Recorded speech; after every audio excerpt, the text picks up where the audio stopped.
میدان بدر کے اندر اللہ تبارک و تعالی نے مدد فرمائی، نصرت فرمائی مسلمانوں کی، اور ایسی کامیابی دی کہ پورا کفر جو اس وقت موجود تھا وہ کانپنے لگا کہ مسلمانوں کے پاس اتنی قوت کہاں سے آ گئی، اتنی طاقت کے یہ کس طرح مالک ہوئے۔ بغور سمجھیے گا بات کو، ذرا تھوڑا سا پس منظر سمجھ لیں۔ 15 سال تک اعلان نبوت کے بعد نبی پاک صلی اللہ علیہ وسلم نے کسی جنگ کی، کسی لڑائی کی اجازت نہیں دی، کسی قسم کی منع فرمایا، بلکہ فرمایا لکم دینکم ولی دین، تمہارا اپنا دین ہے، ہمارا اپنا دین ہے، منع کر دیا گیا۔ مسلمان ہجرت کر کے آ گئے مکہ سے مدینہ، لیکن یہاں بھی قریش مکہ اور کفار مکہ نے عالم اسلام کو، مسلمانوں کو، نبی پاک صلی اللہ علیہ وسلم کو سکون سے بیٹھنے نہیں دیا، پریشان کرتے رہتے تھے۔ یہ کیا کرتے کہ مسلمانوں کو مدینے آ کے تنگ کرتے، گھر تک آ جاتے۔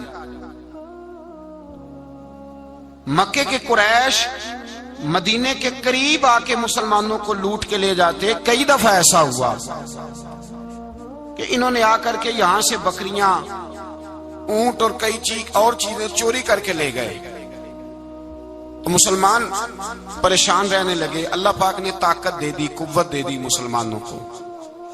حضرت عمر فاروق جیسے لوگ کلمہ پڑھ گئے، حضرت امیر حمزہ جیسے لوگ آ گئے، حضرت ابو عبیدہ بن جراح جیسے لوگ آ گئے، حضرت سیدنا سعد بن ابی وقاص جیسے دلیر اللہ نے عالم اسلام کو عطا فرمائے۔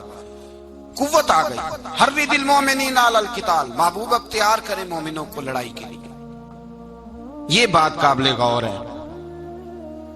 حضور نے فرمایا بھی 1000 کا لشکر اسلحے سے لیس ہو کے آ رہا ہے، تم 313 ہو، تمہارا ارادہ کیا ہے؟ نہ تمہارے پاس زرہیں ہیں، نہ تلواریں ہیں، نہ تمہارے پاس نیزہ ہے، نہ تیر ہے، کیا کرنا ہے؟ صحابہ کرام علیہم رضوان فرماتے ہیں جب نبی پاک صلی اللہ تعالی علیہ وسلم نے مشورہ لیا نا، تو سب سے پہلے جو شخصیت اٹھی وہ حضرت ابوبکر صدیق کی ذات تھی۔ جناب صدیق اکبر اٹھے، عرض کرنے لگے محبوبہ بات ہی کوئی نہیں، آپ حکم کریں، ہم تو بڑی دیر سے تیار بیٹھے۔ حضرت عمر کہنے لگے حضور میں تو تھک گیا ہوں انتظار کر کر کے۔ اور شیر خدا مولا کائنات علی المرتضیٰ رضی اللہ تعالیٰ عنہ کہنے لگے محبوبہ زنگ لگ گیا میری تلوار کو، زنگ لگ گیا، کوئی موقع ملے دیواریں ہلتی رہتی ہیں اور در کانپ جاتا ہے، علی کا نام سن کے اب بھی خیبر کانپ جاتا ہے۔ فرمایا حضور زنگ لگ گیا، مہربانی کریں، جلدی کریں، ہم تو تیار بیٹھے۔ حضور نے پھر توجہ کی، نبی پاک صلی اللہ تعالی علیہ وسلم نے پھر توجہ کی، تو یہ تو سارے وہ بول رہے ہیں جو میرے ساتھ مکے سے آئے ہوئے ہیں، مدینے والے بھی تو بولے نا۔ تو مدینے والوں میں سے حضرت مقداد اٹھے، حضرت مقداد رضی اللہ تعالی عنہ، اور اٹھ کے عرض کرنے لگے یا رسول اللہ آپ کا اشارہ ہماری جانب ہے؟ حضور نے فرمایا ہاں تمہاری جانب ہے۔ تو کیا خوبصورت جواب ہے، اور کیا انداز تکلم ہے، اور کیا گفتگو بے حسن ہے، اور کیا پس منظر ہے، اور کیا دلیل ہے، اور کیا تاریخ کا مطالعہ ہے۔ حضرت مقداد کہنے لگے یا رسول اللہ ہم کوئی حضرت موسیٰ علیہ السلام کی قوم نہیں کہ آپ سے کہیں گے آپ لڑے یا آپ کا خدا لڑے۔ یا رسول اللہ ہم خشکیوں میں بھی لڑیں گے، دریاؤں میں بھی لڑیں گے، ہم خشکیوں دشت تو دشت ہیں، صحرا بھی نہ چھوڑے ہم نے، اور بحر ظلمات میں دوڑا دیے گھوڑے ہم نے۔ کہا حضور ہم وہ نہیں ہیں کہ جو آپ سے کہیں گے آپ لڑے اور آپ کا خدا لڑے، ہم تو تیار ہیں، آپ جلدی کریں۔ پھر حضرت سعد اٹھے، سعد بن عبادہ رضی اللہ تعالی عنہ اٹھے، اور کیا خوبصورت عرض کیا، کہا یا رسول اللہ کس سے لڑنا ہے؟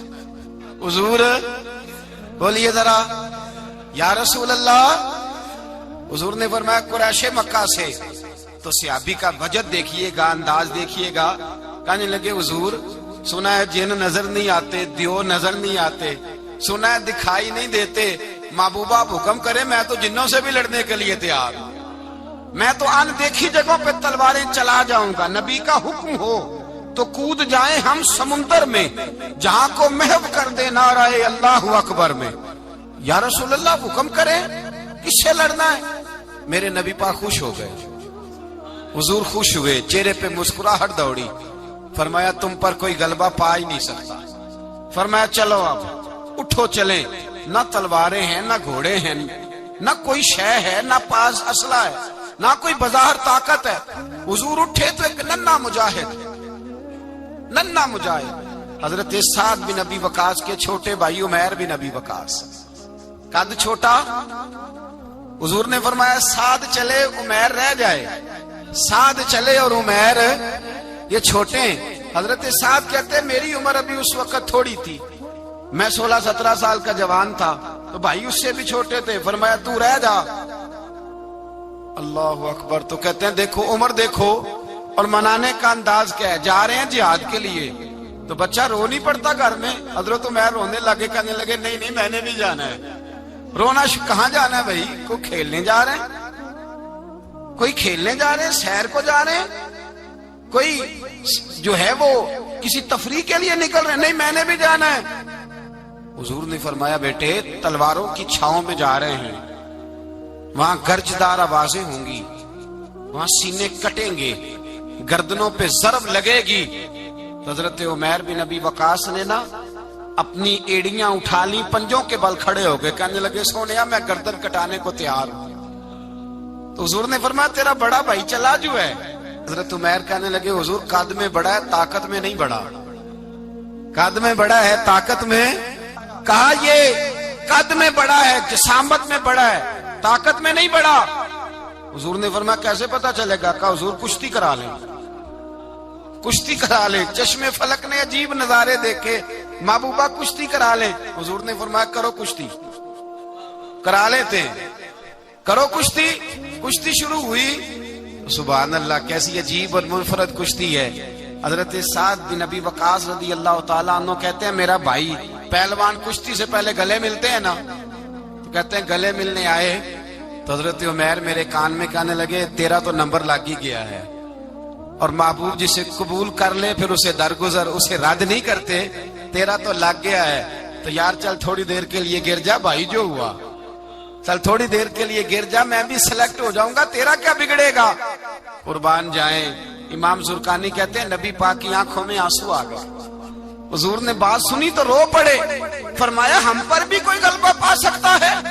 جس قوم کے 14 سال کے بچے لڑنے کو تیار ہوں انہیں کوئی گرا سکتا ہے؟ تو فضائے بدر پیدا کر، فرشتے تیری نصرت کو اتر سکتے ہیں گردوں سے، کتار اندر کتار۔ اب بھی تھوڑی دیر کے لیے بھائی آپس میں لڑے، گتھم گتھا ہوئے، پھر بڑا گر گیا، چھوٹا پشت سینے پہ سوار ہو گیا۔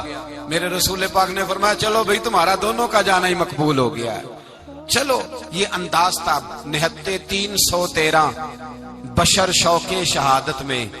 نہتے اس کو کہتے ہیں جس کے پاس اسلحہ نہ ہو۔ نہتے 313 بشر شوق شہادت میں نکل آئے تھے میدان میں محمد کی قیادت میں، نہ تیغ و تیر پہ تکیا، نہ خنجر پر نہ بھالے پر، بھروسہ ہے تو ایک سادی سی کالی کملی والے پر، بھروسہ ہے تو ایک سادی سی کالی، زیادہ مہنگی بھی نہیں، سادی سی کالی کملی والے پر، بھروسہ ہے تو ایک سادی سی کالی کملی والے پر۔ میرے مصطفیٰ کریم علیہ السلام کا لشکر میدان کی جانب، ادھر کفار جوش و خروش سے طے پایا رستے میں۔ ابو جہل نے کہا کہ روز ایک سردار اونٹ ذبح کرے گا، گانے گانے والی عورتیں گانے گائیں گی، بدر کی فضا دیکھ لیں، گانے والی گانے گائیں گی، روز ایک اونٹ ذبح ہوگا، شراب کے دور چلیں گے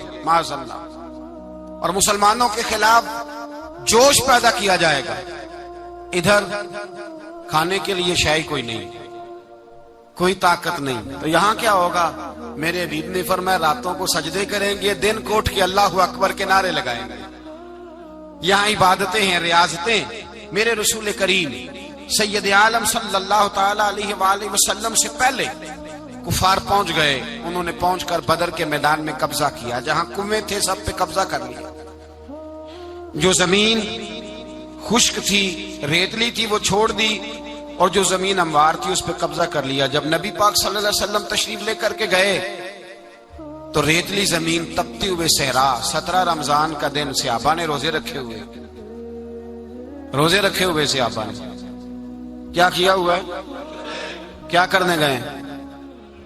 پکی گل لے تو یہ بولے تھوڑے ہو نا، میں کہ شاید کچھ حق ہوئے. کیا کرنے گئے تھے؟ روزہ رکھ کے. اللہ خیر ہی کرے.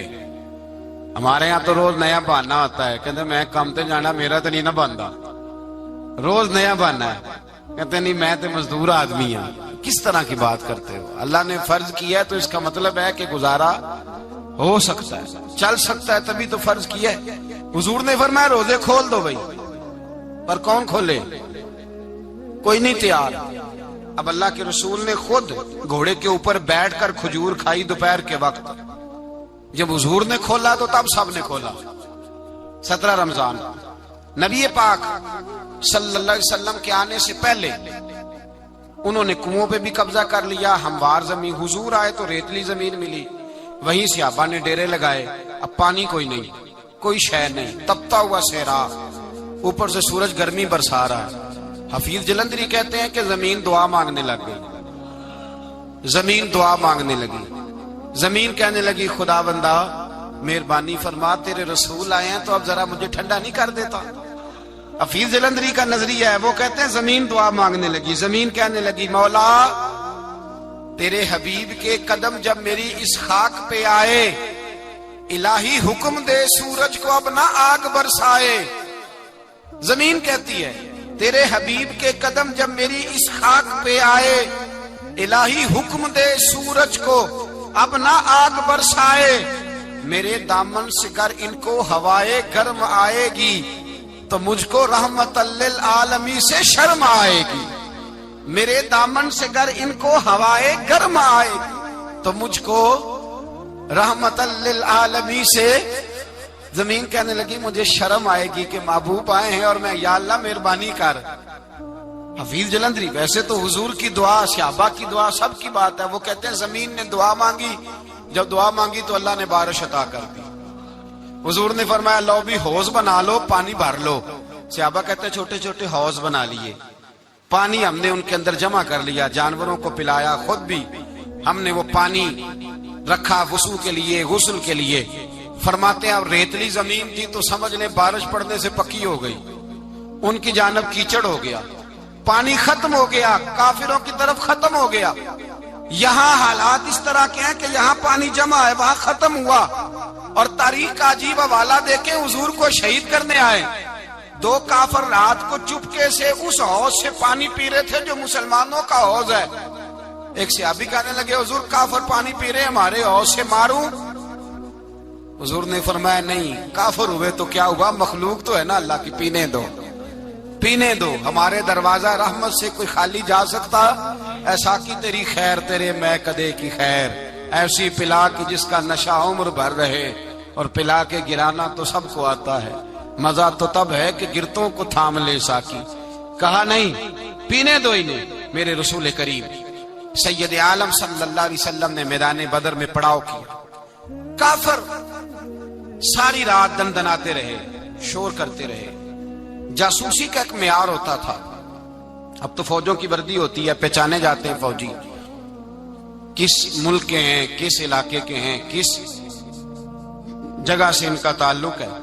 اس زمانے میں کوئی وردی نہیں ہوتی تھی، ہر قبیلے کا آدمی ہوتا تھا تو لوگ گھس جاتے تھے، جاسوسی آسان ہوتی تھی. آئے رات کا وقت ہے تو کچھ جاسوس بھیجے ابو جہل نے، کہا پتہ کر کے آؤ بندے کتنے، اسلحہ کتنا ہے، جوان کتنے، بوڑھے کتنے، ان کا انداز کیا ہے، سارا معلومات کر کے آؤ. کفر کی جو معلومات ہیں اس پر ذرا غور کریں.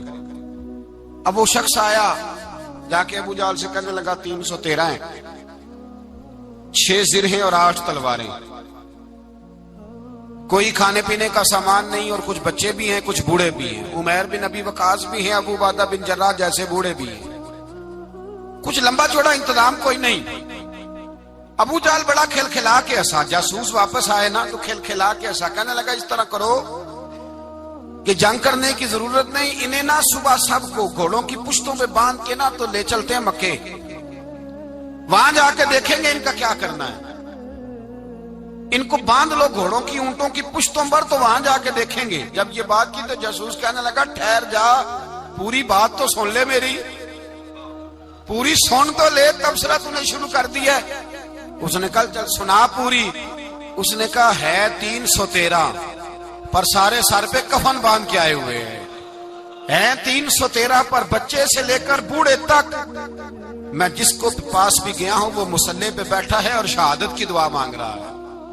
مصلی پہ شہادت ہے، مطلوب مقصود مومن نہ مال غنیمت نہ کشور کشائی ہے، تھوڑے پر آئے مرنے ہیں، جان دینے آئے ہیں، واپس جانے کا ارادہ کوئی نہیں کسی کا بھی، آئے سارے حضور کے نام پر قربان ہونے۔ ابو جہل ساری رات شراب پیتا رہا، مغویہ گانے گانے والی عورتیں ساری رات گانے گاتی رہیں، اور ادھر انداز بڑا نرالا ہے۔ حضرت ابوبکر صدیق رضی اللہ تعالیٰ عنہ فرماتے ہیں کہ صحابہ نے مشورہ کیا کہ نبی پاک صلی اللہ تعالیٰ علیہ وسلم کی طرف سب سے پہلے توجہ کریں گے کافر، حضور کے لیے کسی محفوظ جگہ کا بندوبست کیا جائے، ایک چھپر، ایک عریش، ایک جھونپڑی پہاڑ کے اوپر بنا دی گئی حضور کے لیے۔ مولا علی شیر خدا خود فرماتے ہیں، کہتے ہیں سب سے مشکل کام اس جھونپڑی کی حفاظت کرنا تھا، اس چھپر کی، عریش کی جس میں حضور تھے۔ جب نبی پاک نے فرمایا نا میرا پہرا کون دے گا، تو کہتے ہیں ابوبکر صدیق تلوار لے کے کھڑے ہو گئے، کہنے لگے سونیا ضرورت ہی کوئی نہیں، میں جو حاضر ہوں۔ تو حضرت علی فرمایا کرتے تھے بتاؤ جو فرعون کے سامنے کھڑے ہوئے وہ زیادہ دلیر تھے یا ابو جہل کے سامنے جو کھڑے ہوئے دلیر ہیں؟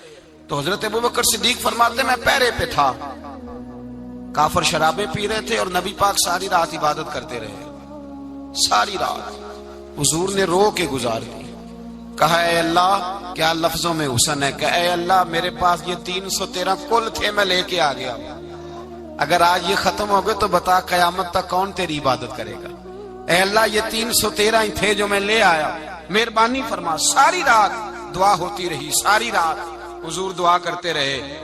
پہلے حکم آیا کہ 1000 فرشتہ بھیجا ہے، پھر اے محبوب چل 3000 بھیجے، پھر اللہ نے کہا محبوب میں نے 5000 بھیجے۔ حضرت علامہ ہزار بھی کہا کرتے تھے کہ نہیں، رب کریم نے فرمایا 5000 بھیجے ہیں، تو محبوب نے کہا نہیں مولا اس طرح نہیں، میرے فرشتے نہ بھیج، تیرا وعدہ تھا میں بھی آؤں گا، تیرا وعدہ تھا میں بھی آؤں گا۔ اور وہ اپنے انداز میں فرمایا کرتے تھے سانو کل کے وچ میدان بدر تے آپوں بہ رہے ہیں یار کنارے تے تیرا وعدہ تھا میں بھی آؤں گا۔ تو پھر حکم ہوا قرآن میں انی معکم، محبوب میں بھی تیرے ساتھ ہی ہوں، محبوب میں بھی تیرے، خدا خود میر مجلس بود۔ سارے بولیے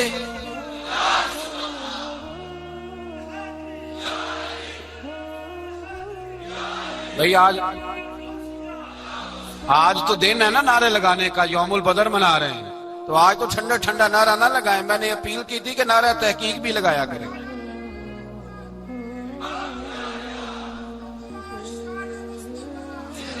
تو بھائی یہ یاد رکھے، سمجھے اس بات۔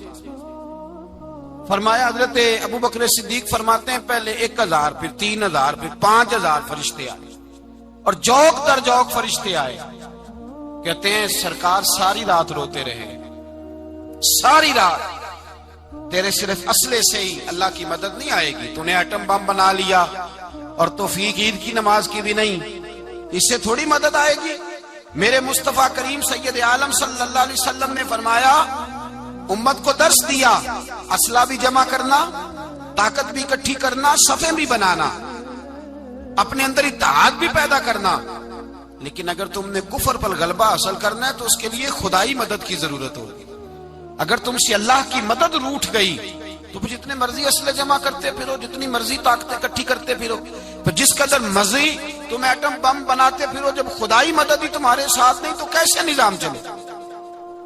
تو حضرت ابوبکر صدیق فرماتے ساری رات، حتیٰ کہ میں بے چین ہو گیا، حضور سجدے میں تھے تو میں حضور کے اوپر لیٹ گیا، میں نے کہا محبوب بس کریں، اٹھ کے دیکھے تو صحیح میرے اللہ نے کتنی مدد نازل فرما دی ہے۔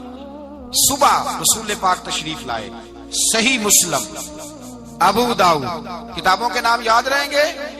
حضرت انس بن مالک حدیث کے راوی ہیں، کہتے ہیں حضور اٹھے اور ایک دن پہلے چھڑی لے کے میدان میں آئے، ایک دن پہلے اٹھے. دیکھو میرے محبوب کے علم کی شان. میرے اعلیٰ حضرت فرماتے ہیں اور کوئی غیب تم سے نہا ہو بھلا جب خدا ہی نہ چھپا رہا. اور کوئی غیب تم سے نہا ہو بھلا جب خدا ہی نہ چھپا رہا. تم پر کروڑوں درود. اور ہمارے ایک شیخ تھے علامہ تحسین رضا صاحب رحمۃ اللہ علیہ, ان کا بڑا خوبصورت شعر ہے. وہ فرمایا کرتے تھے علم غیب رسول کے منکر اس حقیقت کو بھول جاتے ہیں. غیب مانا کہ راز ہے لیکن راز اپنوں سے کب چھپاتے ہیں. راز مانا غیب مانا کہ راز ہے لیکن راز اپنوں سے کب چھپاتے ہیں. ایک دن پہلے حضور میدان میں آئے. صحیح مسلم کی حدیث ہے. اور محبوب پاک صلی اللہ علیہ وسلم کی دست مبارک میں چھڑی ہے. حضرت انس کہتے ہیں حضور میدان میں آئے اور حضور نے لکیر کھینچی. فرمایا کل یہاں ابو جال مرے گا. کب مرے گا؟ یہاں مرے گا. فرمایا یہاں عتبہ مرے گا, یہاں عتبہ مرے گا, یہاں ولید مرے گا. حضرت انس فرماتے ہیں میری لکیروں پہ نظر تھی. لوگ جنگ لڑتے رہے, میں لکیریں دیکھتا رہا. اللہ کی عزت کی قسم جہاں حضور نے چھڑی رکھی تھی جو مرا وہیں آ کے مرا ہے. جو مرا ہے وہیں آ کے. جو دن کو کہہ دیا دن ہے تو دن نکل آیا. جو شب کو کہہ دیا شب ہے تو رات ہو کے رہی. خدا نے ان کی زبان کو وہ اختیار دیا جو نکلی منہ سے ان کے وہ بات ہو کے رہی. فرمایا جہاں حضور نے چھڑی رکھی تھی جو مرا ہے وہیں آ کے مرا ہے میرے رسول کریم سید عالم صلی اللہ تعالی علیہ وسلم نے اگلے دن صبح اٹھ کے صف بندی بنوائی. حضور نے اپنے ہاتھ کے اندر چھڑی لے لی. فرمایا چلو ابھی صفے سیدھی کرو. کیا کرو؟ کرانی چاہیے نا صفے سیدھی, ہمیں کر بھی لینی چاہیے نا. حضور نے فرمایا تم صفے سیدھی کرو اللہ تمہارے دل سیدھے کر دے گا. تو یہاں سیدھے کرانے والے ہوتے ہیں, کرنے والا. اور میرے نبی پاک صلی اللہ علیہ وسلم نے فرمایا جب تم نماز کے لیے صفیں سیدھی کرتے ہو تو رب تو تمہیں دیکھ کے مسکراتا ہے جو اس کی شان کے لائق ہے. حضور صفیں سیدھی کرا رہے تھے. حضرت سواد انصاری ایک صحابی تھے تو پیٹ ان کا بڑا تھا. حضور نے چھڑی رکھی. فرمایا پیچھے ہٹ تھوڑا سا, بڑا پیٹ تھا. چھڑی لگائی نہ تو کہنے لگے حضور کیوں ماری ہے چھڑی آپ نے مجھے. نبی پاک صلی اللہ علیہ وسلم نے فرمایا چل ناراض نہ ہو بدلہ لے لے. کہنے لگے لائیں دے بدلہ. حضور نے چھڑی پکڑائی تو کہنے لگے کپڑا ہٹائیں. حضور نے کپڑا ہٹایا تو جس میں اقدس چومنے لگے. کہنے لگے محبوبہ پتہ نہیں تھوڑی دیر کے بعد کیا بننا ہے. میں نے کہا جاتی جاتے بوسے ہی لے لوں حضور, بوسے ہی لے لوں جاتے جاتے مصطفیٰ کریم. اور یہ واقعات کئی صحابہ کے, حضرت عکاشہ بن محسن کا بھی ہے اور بھی کئی لوگوں کا. میرے رسول پاک علیہ السلام میدان بدر میں, بدر کی فضا عرض کر رہا ہوں. دو صحابی تھے, ایک کا نام حضرت حذیفہ بن یمان اور ایک کا نام حضرت حسین. یہ دو صحابی ہیں رسول پاک صلی اللہ علیہ وسلم. یہ کہیں سے آ رہے تھے واپس. ابو جال کی ملاقات ہو گئی. جنگ میں جا رہے ہو, اپنے نبی کے لیے آئے ہو, مدد کرو گے؟ انہوں نے کہا نہیں ہم تو ویسے ہی آ رہے تھے. ابو جال نے کہا اگر ویسے ہی آ رہے تھے تو ٹھیک ہے جاؤ. وعدہ کرتے ہو لڑو گے تو نہیں؟ کہا نہیں لڑیں گے. یہ دونوں وعدہ کر کے آ گئے حضور کے پاس. کہا یا رسول اللہ ہم نے اس سے وعدہ کر لیا ہے لیکن ہمارا ارادہ تو لڑائی کرنے کا ہے. ہمیں تو یہاں کے پتا چلا ضرورت پڑی ہے. تو نبی پاک صلی اللہ علیہ وسلم نے فرمایا تم نے وعدہ کر لیا اب تم نہیں لڑو گے. کہا یا رسول اللہ کافر سے وعدہ کیا ہے. میرے نبی پاک نے فرمایا کیا تو مومن نے ہے نا. کس نے کیا ہے؟ اللہ اکبر. کوئی وعدوں کی پاسداری نہیں کرتا. میدان بدر میں جہاں ایک ایک فرد کی ضرورت ہے, ایک ایک فرد کی, وہاں رسول پاک نے فرمایا مومن نے وعدہ کیا ہے لہذا ہم دو مجاہد کاٹتے. فرمایا تم بیٹھ جاؤ تم نہیں لڑو گے. اب دونوں لشکر آمنے سامنے ہوئے, آمنے سامنے.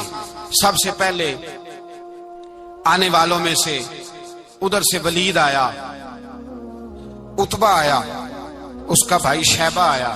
یہ تین آئے. کہنے لگے حضور ہمارے مقابلے میں بھیجے. نبی پاک نے انصار میں سے بھیجا. کہنے لگے یہ نہیں ہمیں چاہیے, ہمارے مقابلے میں قریشی اور ہاشمی بھیجو. برادری کا بڑا شوق تھا نا قریشی. حضور نے فرمایا چلو تمہارا جلدی مرنے کا ارادہ ہے تو بھیج دیتے ہیں, ٹھیک ہے تمہارے پائے کے بھیج دیتے ہیں. حضور نے فرمایا چلو امیر حمزہ اٹھو. حضرت امیر حمزہ اسد اللہ و رسول ہی اٹھ کے کھڑے ہو گئے. فرمایا چلو علی آپ بھی اٹھو. شیر خدا تو یوں اٹھے کہ جیسے پہلے سے ہی کھڑے تھے. حضور نے فرمایا چلو. ابو عبیدہ بھی اٹھے, تینوں صحابی اٹھے. حضرت عبادہ ذرا بوڑھے تھے، ان کے لیے تھوڑا مشکل ہوا دشمن کو سنبھالنا، باقی تو دونوں نے کاٹ کے رکھ دیے دشمن. اور حضرت علی رضی اللہ تعالیٰ نے دیکھا نا جناب عبادہ ذرا زخمی ہو گئے، دشمن ان کا بھاری ہو رہا تو دوڑے گئے، مارا حضرت عبادہ کا دشمن بھی مارا، اور جناب ابو عبادہ کو کندھوں پہ اٹھا کے در رسول پہ لے گئے. کہنے لگے سونیا یا رسول اللہ آپ کے دشمن میں مار آیا ہوں، غلام بچا کے لے آیا ہوں، یہ میں لے آیا ہوں آپ کی، یہ شان ہے حضرت علی شیر خدا کرم اللہ. اب جنگ کا نکارہ بجا، کہاں 1000؟ ایک مورخ کہنے لگا نہیں پورا 1000 نہیں تھا، 950 تھا. میں کہا چل تو 900 کر لے یار، اس میں کون سی حرج والی بات ہے، پھر بھی 900 اور 300 کا کیا مقابلہ.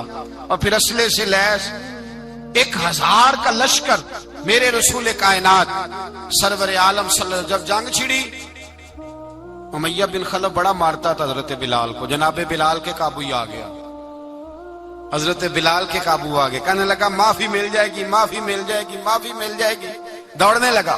حضرت عبد الرحمن بن عوف کہنے لگے بلال جب کوئی معافی مانگے تو دے دینی چاہیے، فرمایا سب کو دینی ہے، اس ظالم کو نہیں دینی.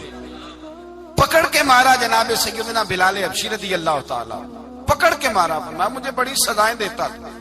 اس امت کا فرعون ابو جہل نے ساری زندگی ستایا ہے. 2 چھوٹے چھوٹے بچے معوذ اور معاذ، اور ان کی عمریں 17 سال سے کم بتائی جاتی ہیں، اور حسین لفظ ہیں. حضرت عبد الرحمن بن عوف کہتے ہیں دونوں میرے پاس آئے، اور ایک روایت میں یوں بھی انداز ہے، کہتے ہیں ایک بھائی کا قد چھوٹا تھا، تلوار اونچی تھی اس سے، اور آئے، اور یہ لفظ ہیں تاریخ میں محفوظ. آئے آ کے کہنے لگے عبد الرحمن سے چچا ابو جہل کدھر ہے؟ تو میں نے کہا تم نے کیا کرنا ہے؟ ان کا جواب پتہ کیا ہے؟ یہ نہیں کہا کہ دین کا دشمن ہے، یہ نہیں کہا بڑا ظالم ہے اس لیے مارنا ہے. کہا تم کیا کرو گے؟ تو جواب وہ شاہ نامہ اسلام نے اپنے لفظوں میں بیان کیا. کہنے لگے مریں گے. زیادہ یہی ہے نا کہ ہم کمزور ہے. پوچھنے کا سٹائل یہ تھا کہ تم بچے ہو، تم نے کیا کرنا ہے؟ تو پتہ ان کا جواب کیا ہے؟ حفیظ جلندری کہتے ہیں وہ کہنے لگے مریں گے یا ماریں گے ناری کو.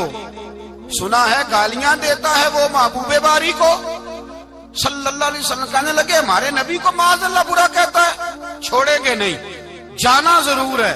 اگر اسے مار نہ سکے تو مار کے تو آ جائیں گے نا، جانا ضرور ہے. تو کہتے ہیں ہم نے اشارہ کیا، میں نے کہا وہ گھوڑے پہ جا رہا ہے، وہ دیکھو.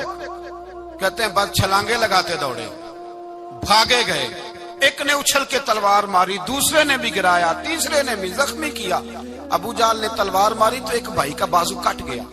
بازو کٹ گیا تو ہلکا سا گوشت لٹک رہا تھا، اس نے پیر رکھ کے گوشت بھی جدا کر دیا اور کاٹا ابو جہل.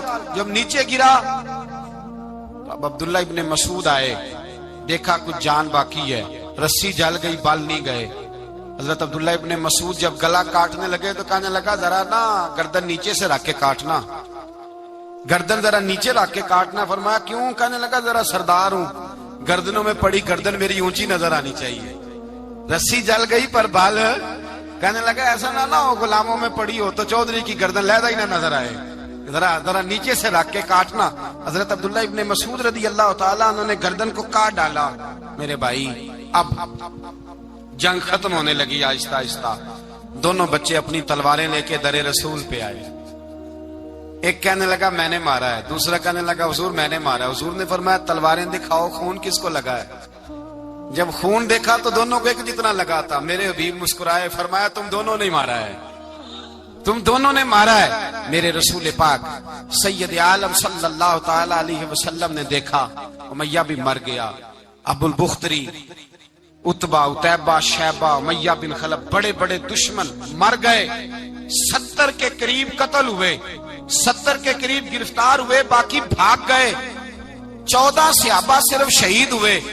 ان کے جو مر گئے نبی پاک نے کنویں کے اندر پھینک دیے اور کنویں کے سرانے کھڑے ہو کے ذمہ داری سے، سیاستہ کی روایت عرض کر رہا ہوں، ذمہ داری سے حضور نے بدر کے کنویں پہ کھڑے ہو کے فرمایا او کافرو، او فلاں بن فلاں، او فلانے کے بیٹے فلانے، تم نے دیکھ لیا میرے رب کے وعدے کتنے سچے ہیں. حضرت عمر کہنے لگے حضور مردوں سے آپ باتیں کر رہے ہیں؟ تو نبی پاک نے فرمایا عمر جتنا تم سن رہے ہو اتنا یہ بھی سن رہے ہیں. اگر کافر سن سکتے ہیں تو داتا علی اجمیری نہیں سن سکتے؟ اگر کافر سن سکتے ہیں تو معین الدین اجمیری نہیں سن سکتے؟ کہاں بیٹھ کے تو عقیدہ پڑھتا رہا ہے؟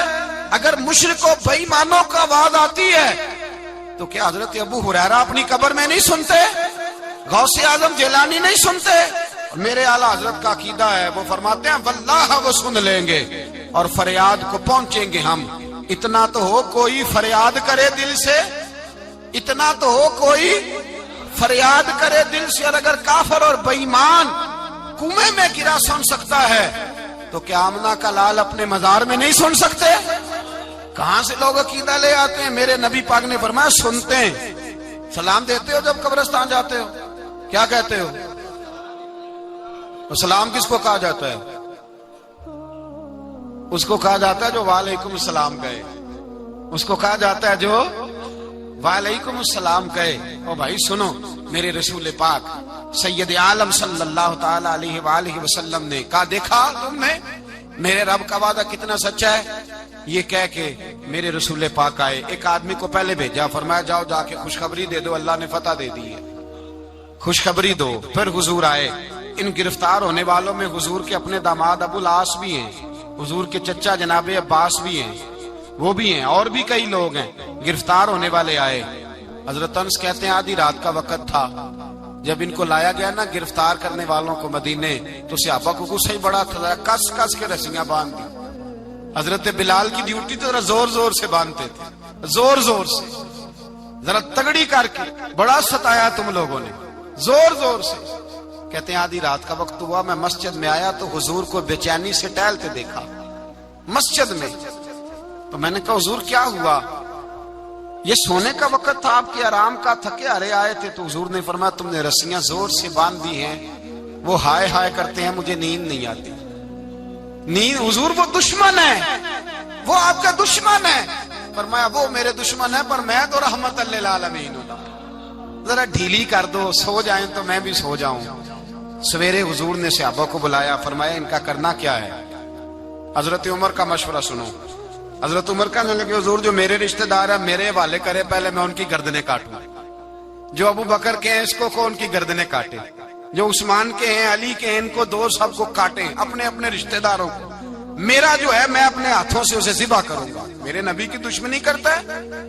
حضور نے فرمایا عمر تیرا فیصلہ ذرا تگڑا ہے، تھوڑا نرم چاہیے۔ حضرت ابو بکر صدیق کو بلایا، فرمایا تیرا کیا ارادہ ہے؟ ابو بکر کہنے لگے حضور کچھ فدیہ لے لیں، ان پہ رحم کریں، مجھے لگتا ہے بہت سارے کلمے پڑ جائیں گے، کچھ مہربانی کریں، ان پہ شفقت کریں۔ حضور نے فدیہ تعین کر دیا، فرمایا اتنے اتنے پیسے دو، جاتے جاؤ۔ کچھ نے کہا ہم غریب ہیں، فرمایا تم مسلمانوں کے 10 بچوں کو حساب کتاب سکھا دو، تمہیں چھٹی۔ کچھ نے کہا جی ہمیں یہ بھی نہیں آتا، فرمایا تم ویسے ہی آزاد ہو جاؤ۔ بہت ساروں پہ مہربانی کی۔ حضرت عباس کھڑے ہوئے حضور کے سامنے، چچا۔ تو نبی پاک نے فرمایا چاچا وہ لاؤ فدیہ۔ کہنے لگے بھتیجے میرے پاس تو کچھ بھی نہیں، کوئی شے نہیں۔ تو حضور نے فرمایا چاچا وہ جس دن تم آ رہے تھے کمرے کا دروازہ اندر سے بند کر کے اتنی بڑی سونے کی اینٹ میری چاچی کو دی تھی، کہا اگر میں بچ کے آ گیا تو ٹھیک ہے، نہ آیا تو تمہارے لیے کافی ہوگی، وہ کدھر ہے؟ خیال آیا، حضرت عباس کانپنے لگے۔ یہ سن کر حضرت عباس پر راشا ہوا طاری کہ پیغمبر تو رکھتا ہے دلوں کی بھی خبرداری۔ خیال آیا مسلمان نیک و بد پہچان جاتے ہیں اور محمد آدمی کے دل کی باتیں جان جاتے ہیں۔ کہنے لگے وہ کدھر ہے؟ جناب عباس کہنے لگے محبوبہ وہ تو فدیہ تو میں دوں گا ہی اب، لیکن میں مان گیا ہوں آپ اللہ کے سچے رسول ہیں، اس لیے کہ میرے اور میرے بیوی کے علاوہ کسی کو اس بات کی خبر نہ تھی۔ اسی جنگ میں حضرت ختیجہ کا وہ ہار آیا جس کا تذکرہ میں پچھلے دنوں کر چکا، اللہ تعالیٰ نے فتح دی۔ کسی جگہ بھی کوئی تکبر کا لفظ میرے نبی پاک نے بیان نہیں فرمایا، کسی جگہ حضور نے یہ نہیں کہا کہ ہم بڑی دانائی سے لڑے، ہم بڑے دلیر تھے، ہماری صف بندی بڑی سیانی تھی۔ یہی فرمایا وَلَقَدْ نَصَرَكُمُ اللَّهُ بِبَدْرٍ، اللہ نے ہماری مدد کی، اللہ نے ہماری۔ میری اور آپ کی زندگی میں جہاں نقص واقع ہوتا ہے نا، وہاں ہم کامیابیاں اپنے کھاتے میں ڈالنے لگتے ہیں تو فضائے بدر پیدا نہیں ہوتی۔ یاد رکھیں اگر رات کو گانے سنیں گے، شراب کباب کے دور چلیں گے تو پھر بدر کی فضا پیدا نہیں ہوگی، پھر تو کفر کی فضا پیدا ہوگی۔ اور اگر رات کو مسلح آباد رہیں گے، میں نے کچھ دن پہلے کہا تھا جمعے میں، صلاح الدین ایوبی جب جنگ لڑ رہے تھے تو ایک بحری بیڑا آ رہا تھا دشمنوں کا اسلحہ لے کے، مسلمانوں کے پاس اسلحہ پہلے کم تھا، تو ایک بحری جہاز اور اسلحہ لے کے آ رہا تھا عیسائیوں کا، تو صلاح الدین ایوبی ساری رات مسجد اقصی میں روتے رہے۔ سویرے ایک بزرگ ملے تو کہنے لگے، پہلے رات کو بھی ان سے دعا کے لیے کہا، پھر سویرے صلاح الدین کہنے لگے حضور دعا کرنا، مسلمان پہلے ہی کمزور ہیں اور عیسائیوں کا ایک بحری بیڑا اسلحہ لے کے اور آ رہا ہے۔ تو بزرگ کہنے لگے وہ تو بیڑا غرق ہو گیا ہے، وہ غرق ہو گیا۔ کہا کہاں غرق ہوا؟ تو کہنے لگے تو ساری رات روتا رہا تو تیرے آنسوؤں میں ہی غرق ہو گیا، تیرے آنسوؤں میں غرق ہو گیا، وہ اب نہیں آئے۔ کچھ دیر کے بعد خبر مل گئی واقعی ڈوب گیا ہے پانی میں۔ بھائی جب تو اللہ کو منا لیتا ہے، جب رب کی مدد تیرے آتا ہے، یاد رکھنا زندگی میں کہیں بھی آپ لڑ رہے ہیں، کسی محاذ پر بھی، اگر حق آپ کے ساتھ ہے تو پھر اللہ کی مدد آپ کے ساتھ، اور اگر حق آپ کے ساتھ نہیں تو پھر جتنے مرضی ہیلے بہانے کر لیں، وکیل مہنگا کر لیں، جج خرید لیں، پھر آپ دنیا کی ساری سیاست لڑا رہے ہیں، جب حق آپ کے ساتھ نہیں تو پھر رب کی مدد آپ کے ساتھ۔ آج شام کے اندر روز قتل ہوتا ہے، برما کے مسلمانوں پر زمین تنگ ہے، کشمیر میں اتنا خون بہہ چکا ہے کہ اب شاید کشمیر کی وادی خون پیتی بھی نہیں، اتنا خون بہہ گیا ہے۔ فلسطین قبلہ اول مسلمانوں کا مسجد اقصی یہودی کے قبضے میں ہے، مسلمان اپنی اپنی اپنی اپنی، اور ظلم کی بات یہ ہے، ظلم کی بات کہ ہم توحید کا اعلان کرنے والے، توحید کے ٹھیکیدار بننے والے، سلوٹ کرنے پہ آتے ہیں تو عیسائیوں کو بلا کے کرتے ہیں، یہودیوں کو بلا کے کرتے ہیں۔ میرے بھائی مسلمان کے پاس اسلحہ بھی ہے، پیسہ بھی ہے، دولت بھی ہے، ہر قسم کا ذخیرہ ہے، ضرورت یہ ہے کہ اسے خدا کی مدد نصیب ہو جائے۔ اللہ کی مدد جب تھی تو اسلحے کی ضرورت نہ تھی، جب تک خدا کی فضائے بدر پیدا کریں، فضائے بدر پیدا کریں۔ اگر حق آپ کے ساتھ ہے، اندر خلوص ہے، اور آپ لڑ اللہ کے دین کے لیے رہے ہیں، ذاتی اگر نام و نمود ہے، خواہشات ہیں، ذاتی آپ کے مفادات ہیں، تو پھر بڑی جلدی یہ سفر ناکامیوں کا سفر ہو جاتا ہے۔ فضائے بدر پیدا کریں، رضائے الہی کے لیے میدان میں نکلنے کا جذبہ اپنے دل میں پیدا کریں۔ بدر کے 14 صحابہ جو شہید ہوئے، وہ 14 صحابہ کو ہم سلام عقیدت پیش کرتے ہیں۔ ان 14 کے لوگوں کو شاید نام بھی نہ آتے ہوں، لیکن اسلامی تاریخ میں انہوں نے ایسا حسن بھرا ہے، ایسا حسن بھرا ہے کہ کافر آج بھی بدر کے نام سے کامتا ہے۔ نام نہ بنائیں دین کے معاملے میں، کام کریں، جو کام کرتا ہے اللہ اس کا نام بنا دیتا ہے۔ کام کریں، اور کبھی بھی دین کی نصرت کے لیے جب نکلیں اپنے آپ کو آگے نہ کریں، دین کو آگے رکھیں۔ بدر والوں نے دین آگے رکھا تھا۔